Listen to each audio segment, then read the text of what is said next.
você acha que no Brasil, em termos ambientais, você acha que está havendo uma facilitação para conseguir as licenças para que tenham mais áreas destinadas ao plantio, à pecuária, ou não existe esse facilitador, ou não existe essa visão, ou isso não é real, ou isso é real hoje aqui no Brasil? Muito bom, lá.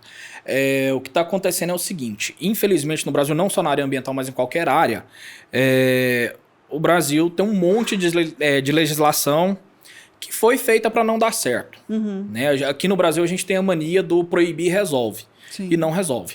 Né? Então um monte de coisa que é nesse sentido, nessa pegada, e não resolve. Né? Então o pessoal está vendo que agora que está tendo essa demanda por alimentos, a União Europeia lá, igual essa questão da rastreabilidade bovina que a gente estava falando, né? Uhum. Isso é exigência da União Europeia.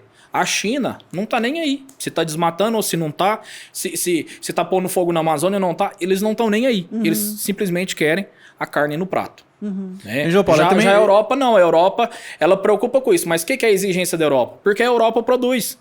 Né? Ela tem o agro também na Europa.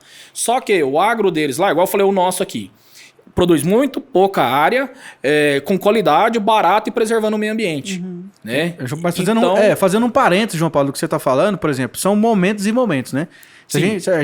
A gente falou aquele de agricultura 1.0 aqui num dos episódios, que lá 1950, que era subsistência, atração humana, naquele momento o Brasil estava sendo desbravado. A gente estava... Sim. Então, naquela época era incentivado o desmatamento. Exato. Porque, por exemplo, como é que a gente ia produzir alimento, né, na floresta? Tá, a gente tem os SAFs, né, que são sistemas agroflorestais, que Sim, são lindos, maravilhosos. Mas cada momento. Exato. Só que hoje o panorama já é outro, a visão já é outra. Então, assim, hoje a gente já abriu muita terra, a gente já está tranquilo que a gente está produzindo cada vez mais numa área menor, e isso acaba barateando o custo também, igual você bem disse. Exato. Então, mais assim, eficiente, eu né? acho que é um ciclo. É um ciclo. Então, cada momento da história, a gente vai ter incentivos a determinadas situações, que pode ser que lá na frente a gente vê que não, que está errado. E a vida é assim, né? O ser humano é assim, né? Então, essa questão assim, de facilitação, ela parte... Primeira coisa, né? De maneira geral, está sendo analisado de maneira mais técnica, né? Tá deixando de ser uma coisa ideológica, uma política. Sim. Né? E está sendo uma questão... Estão levando em conta, né? Colocando parâmetros mais técnicos. Né? Então, isso já está melhorando demais. Porque antes você tinha algumas burocracias que você tinha que cumprir, que tendo ou não tendo, não ia alterar em nada. Em nada. Nem ajudar, nem prejudicar. E aí, a própria exigência da União Europeia, né? Falou, opa, peraí. Se eu ficar cobrando demais e eles não conseguirem atender... Todas essas exigências. A gente vai morrer de fome com dinheiro no bolso. A gente não vai dar conta de comprar. E eles não vão dar conta de produzir de maneira que atende a gente. Até porque não dá para comer dinheiro, né? Exato. Então, assim, vai mudando muito. Essa questão não é que vai facilitando. A corda vai apertando, vai apertando, o pessoal vai vendo, vai encarando a situação com mais seriedade.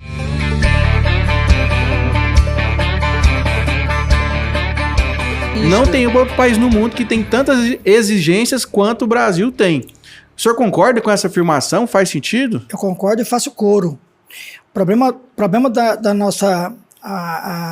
do meio ambiente é colocado... O Brasil é colocado como desmatador, é colocado como uma série de atuações degradantes para a área rural, mas... Em primeiro lugar, a legislação em si é a mais rígida do planeta disparado. De todas elas, é a mais rígida. Ao mesmo tempo, é a pior fiscalização do planeta. O que acontece com isso? Acontece que os grandes desmatadores, alguns desmatadores que praticam crimes agrários ficam impunes. É bom deixar claro, criminosos. Criminosos. Não é o produtor. Não é produtor rural, é criminoso. Mas lá na hora, e aí eu tô aqui fazendo peço desculpas ao meu querido amigo Chechel, que é meu amigo, meu irmão, formou comigo. Graças a Deus ele foi para a música, porque ele é muito melhor músico do que advogado. Infelizmente, a classe artística tem uma voz violenta, milhões e milhões de seguidores, que poderia dar um certo apoio para a agricultura e para a pecuária, mas naquilo que é certo, não naquilo que é errado. Claro. Infelizmente, nós estamos demonizados. Por quê? Porque o que aparece lá é só queimada. O que aparece lá é só desmate, mas não diz quem desmatou.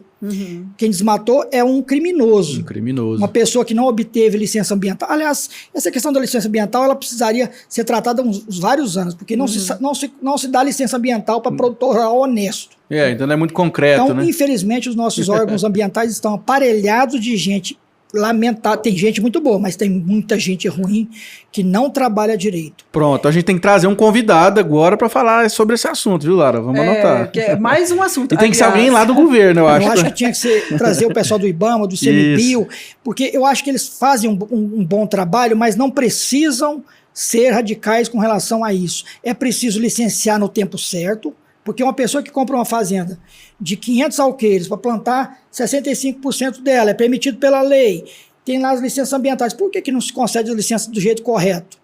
Boa parte do passivo ambiental que foi ocorrido nos últimos 30, 40 anos foi por desídio do governo federal.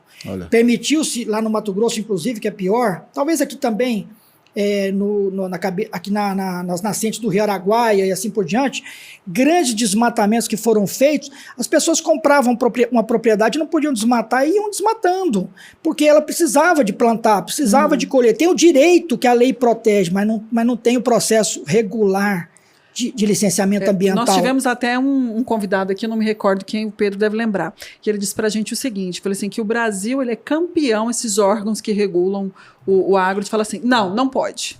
Ele não quer solucionar o problema. Não pode. Não pode. Então tinha essa necessidade. Foi o João Paulo mesmo. Foi ele que falou, né? Que é algo episódio assim, sensacional. que é impressionante. Não pode. Ele não soluciona o problema. Aí tira um papel, pode. E tira um papel, pode. Não, é aquela história. Não tem aparato para fiscalização e não tendo aparato para fiscalização, ele não pode ir lá fazer as devidas vistorias para aprovar um projeto ambiental. Certo? Ele não tem um aparato.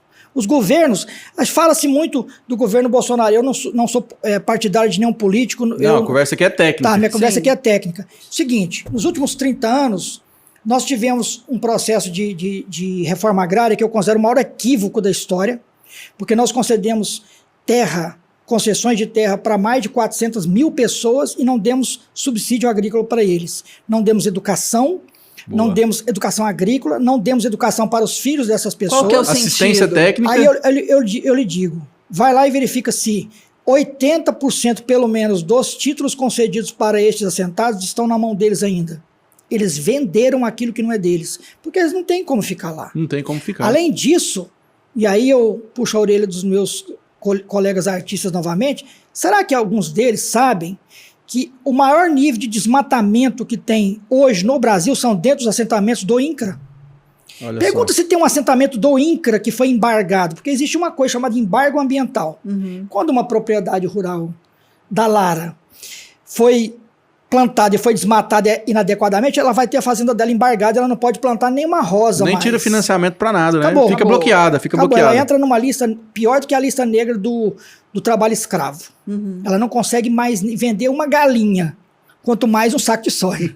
Então, eu lhe pergunto, por que nós não temos nenhum assentamento rural embargado se nós não temos mais nenhuma reserva legal dentro deles? Isso aconteceu no governo Fernando Henrique, isso aconteceu no governo de Itamar Franco, de Fernando Collor, de Lula, de Dilma e de Temer, e está acontecendo agora. Agora nós estamos começando, aqui eu falo uma coisa boa, estamos começando a tentar regular essa questão da concessão da terra, porque distribuir terra não é reforma agrária. Exatamente. Reforma agrária é outra coisa. É outra história, outra muito história. mais O buraco é complexo, mais profundo. Isso, então só para complementar uma coisa que você me perguntou, quais são os grandes problemas que os advogados enfrentam hoje? Nós temos problemas ambientais gravíssimos, multas ambientais de toda sorte. Tudo está relacionado à legislação. Tudo relacionado à legislação. Nós temos multas ambientais sérias, nós temos problemas na cadeia produtiva, nós temos problemas com contratos bancários, até porque existe uma dualidade, porque os contratos bancários têm que ser seguros para ambas as partes. Com certeza. Apesar de que nós temos uma relação de hipossuficiência, né? O produtor é mais fraco do que os bancos são bilionários. Olha, eu tô achando que quem é produtor aqui no Brasil é tipo assim, é um herói. Ultimamente, nos últimos anos, o governo federal vem diminuindo a quantidade de investimentos. o agro. Subsídio, né? De Exatamente. Sim, com certeza. Então, assim, só os poderosos que terão acesso a essa tecnologia. O que a gente faz? Porque qual que é o plano nacional para o agro no Brasil? É tão complicado no agro isso. não tem plano nacional, né? Aqui tem, no Brasil É só o plano praticamente safra dos o bancos. plano de financiamento. O produtor toca por si só o seu negócio. Não tem nada assim, não existe nada que é um direcionamento... Solo, totalmente. Não, tudo é ele que faz. Empreendedor. Tudo iniciativa privada mesmo. Isso, mas eu acho que Resiliência. isso é a grande força do Brasil. Brasil. É, sabe? por quê? Me Porque conta. assim, eu acho que o subsidiar e direcionar o que eu vou produzir, começar com todo o mercado que começa a controlar, ele começa a desregular, né? Eu desregular de preço, aí eu Oferta e demanda, vou falar bagunça. não, então você não vai plantar soja, você vai plantar arroz, porque eu tô precisando de arroz, tá? Aí o cara não é bom em plantar arroz. Aí E o que aí não dá acontece? certo. Então, aí investimento, vamos falar do investimento. O investimento existem níveis de investimento e de tecnologia. Isso é um caminho a percorrer. Né? Eu entendo como um caminho a percorrer. Eu não entendo que assim, eu vou implantar tudo isso no seu sistema produtivo e amanhã você vai pagar. Né? Mas eu acredito muito num professor nosso, o Cleiton, que era professor, né? Em vez de custo-benefício, benefício-custo. Né? Inverter isso. Então, o que ele vai me entregar que vai agregar no meu potencial produtivo, que eu vou conseguir pagar isso em quanto tempo? Né? Hoje o produtor rural não sabe, a maioria deles não sabe diferenciar investimento de custo fixo, de custo variável, né? O que é despesa, o que é Que volta na questão da tarefa de casa. Volta na tarefa de casa. Assim, eu tenho máquinas que vão me entregar um negócio fantástico. Eu vou economizar 5%, 6% por hectare, que isso impacta no preço da soja a R$150, X reais. E em tantos hectares, tantos milhões de reais. Por que não investir? Aí passa naquele negócio. Eu não sei mexer nem com... Eu não sei nem... Isso é investimento ou isso é custo? Vai impactar no meu custo comprar essa plantadeira. Não, isso é um investimento, cara. Tá te dando um retorno, isso é investimento. Palpável, né? Você acaba de fazer a conta, entendeu? Você fala aqui, ó, isso é investimento. Aí eu vou investir numa sistematização de linhas, de fazer um projeto para minha fazenda? Vou fazer um projeto para minha fazenda. Hein, Lucas, mas até pegando o gancho da pergunta da Lara, né? Sim. Porque o Brasil ele é um país de gaps, né? Assim, a gente tem muitos agricultores e pecuaristas que estão na vanguarda, no top do top, nível Estados Unidos, nível país de primeiro mundo, e a gente tem produtor que ainda está no agro 1.0, né, cara? 1.0. A maioria, eu acredito. Eu creio que algumas regiões sim, mas tratando de centro-oeste, sudeste e sul, não.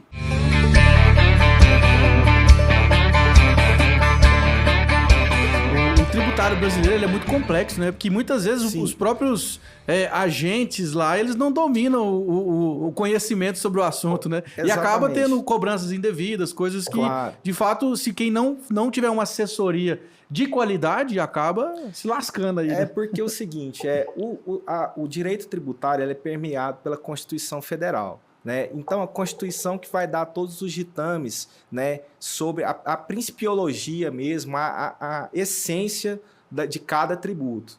E aí, cada ente, por exemplo, a União possui o ITR, por exemplo, que eu falei, o Imposto Territorial Rural, ele é um tributo federal, o PIS e COFINS, que são contribuições que os produtores pagam, também são tributos federais, cada tributo possui uma regra diferente. Realmente, é um emaranhado imenso. Gigante. Né? Então, hoje o Brasil é considerado um dos países que mais possuem regras, obrigações acessórias. O que é obrigação acessória? É você colocar pessoal para apurar aquele imposto. Ou seja, Então, você tem que contratar um setor, uma empresa, por exemplo, ou ter gente lá para analisar para você. Uma empresa de grande porte, por exemplo, que é uma agroindústria, por exemplo, ela possui um setor específico, gigantesco, para trabalhar especificamente com tributação. Pensa. Que é controladoria, contabilidade, né? E dentro desses departamentos ainda possuem pessoas especializadas em cada tributo. Nossa. É a sub da sub da sub. Para você ver que o assunto ele é bem complexo. Aí você pega, por exemplo, o imposto de renda. Você tem que me pagar. Beleza, quanto que é? Não sei, mas se você me pagar errado, eu vou te pegar. Sim. É mais ou menos assim que funciona.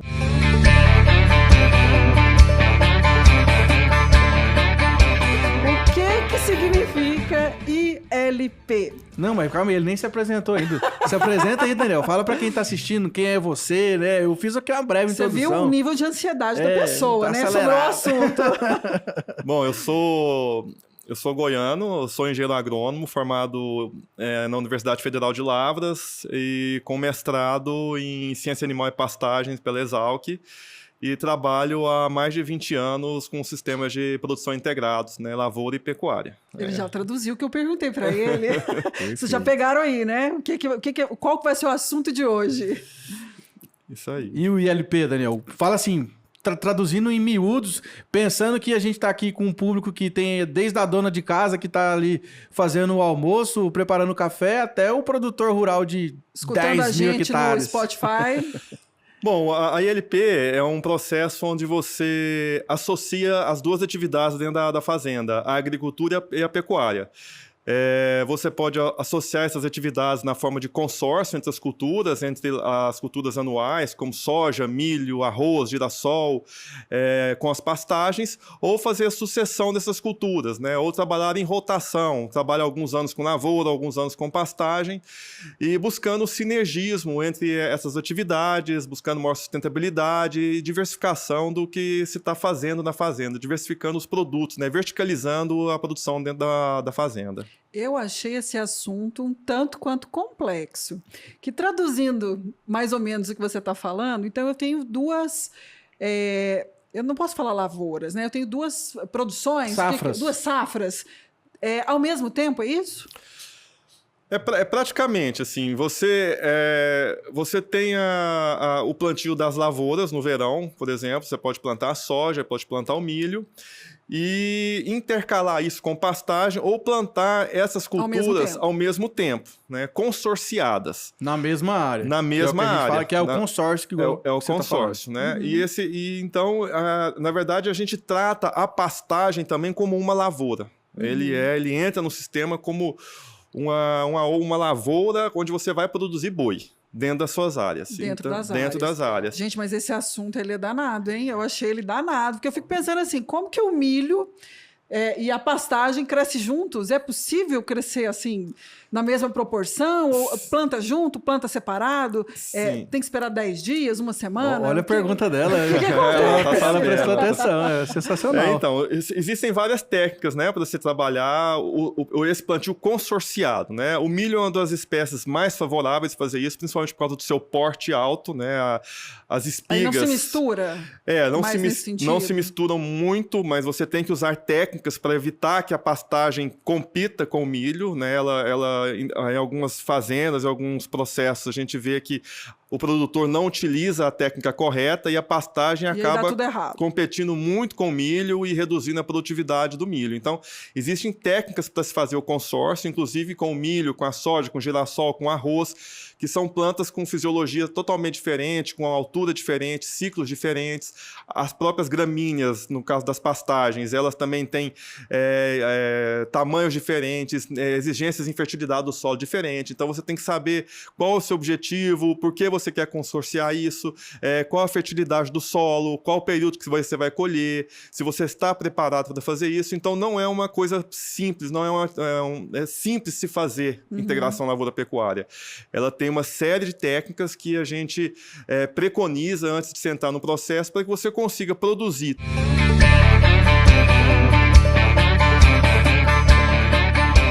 Quando a gente fala de agricultura familiar, vem na nossa cabeça que é o quê? O pai, a mãe, os filhos ali plantando. Mas eu sei que existe um conceito técnico. Toda família que planta está enquadrada na agricultura familiar ou existem regras? Lara, coincidentemente, é a única agricultura que existe lei.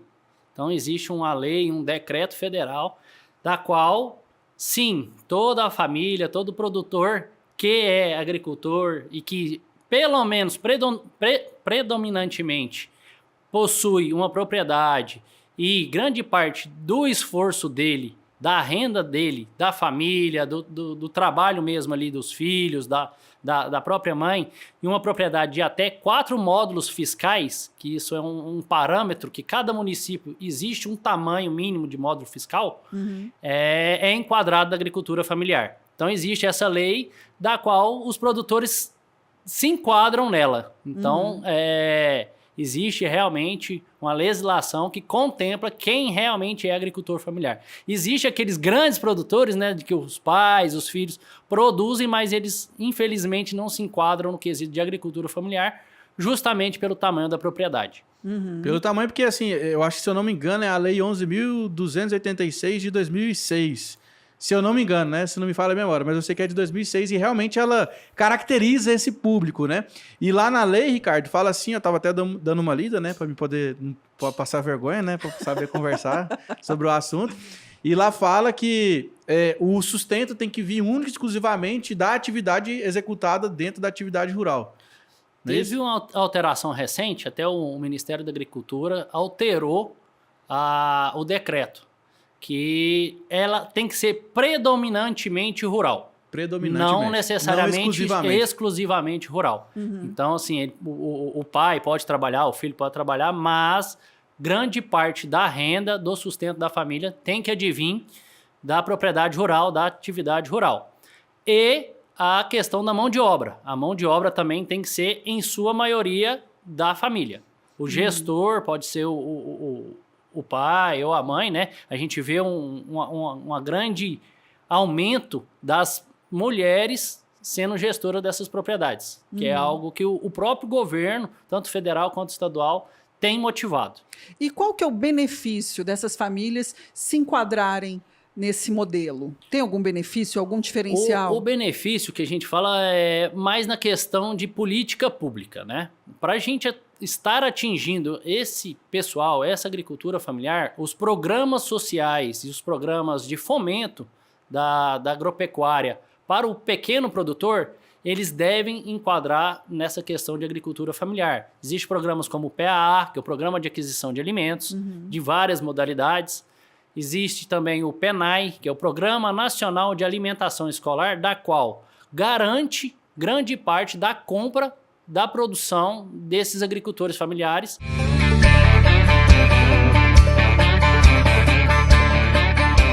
Cadeia que você falou, o que ela traz para o pecuarista? Em termos práticos de melhoramento, esse melhoramento ele implica o quê para o pecuarista? Ele tem um boi maior, ele tem um boi com menos doenças, abate mais cedo. Abate mais cedo. É tudo isso. Então é um pacote de tecnologia. Então todo o principal fator que existe hoje dentro de uma propriedade, de uma indústria, de uma empresa que é uma fazenda hoje, são bases assim fundamentais que eu sempre levo. Raça, que é a primeira, que é o melhoramento genético. Nutrição, que é a primeira genética que entra pela boca, eu falo que é a nutrição, que não adianta você ter uma genética boa se você não tem uma nutrição, não dá condição para aquele animal. Exatamente, aquela condição para ele expressar o potencial máximo dele, né? Justamente, é igual a Ferrari, potencial né? genético. Não adianta você dar uma Ferrari na mão de quem está acostumado a pilotar o Fusca. Você não sabe nem onde vai ligar. Não sabe nem... E por último, o manejo. Que aí é a questão de gestão também que entra. Então, implica tudo isso para o criador. Você diminui, você aumenta, você maximiza os seus lucros.